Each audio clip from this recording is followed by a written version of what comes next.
പിടിക്കും. ഞങ്ങൾ ഒറ്റക്കെട്ടായി ഈ വർഗീയ ശക്തികളെ താഴെ ഇറക്കാൻ, ഈ അഴിമതി ശക്തികളെ താഴെ ഇറക്കാൻ, അഴിമതിയിലും സ്വജനപക്ഷപാതത്തിലും കുളിച്ചു നിൽക്കുന്ന BJPയെ താഴെ ഇറക്കാൻ ആരുമായിട്ടും കൂട്ടുകൂടും വർഗീയ ശക്തികൾ ഒഴികെ. ജനാധിപത്യ മതേതര ശക്തികളുടെ വലിയൊരു കൂട്ടായ്മയായി ഈ തെരഞ്ഞെടുപ്പ് മാറും. BJPയുടെ ഭരണത്തിന് അന്ത്യം കുറിക്കാൻ അവസാനവട്ട മിനുക്കുമണികളും ഞങ്ങൾ ചെയ്തുകൊണ്ടിരിക്കുക.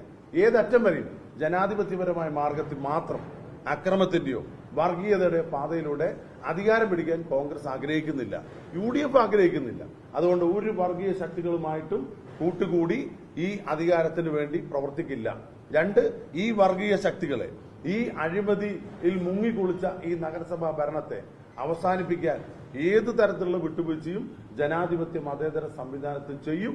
തീർച്ചയായിട്ടും UDFന് വലിയ മുന്നേറ്റം ഉണ്ടാകും. ഇത്തവണ 10 വർഷത്തിന് ശേഷം പരമ്പരാഗതമായിട്ടുള്ള ഇന്ത്യൻ നാഷണൽ കോൺഗ്രസിന്റെ UDFന്റെ ഉരുക്കുകോട്ട എന്നറിയപ്പെട്ട പാലക്കാട് ഞങ്ങൾ തിരിച്ചുപിടിക്കും. UDF വിജയിക്കും.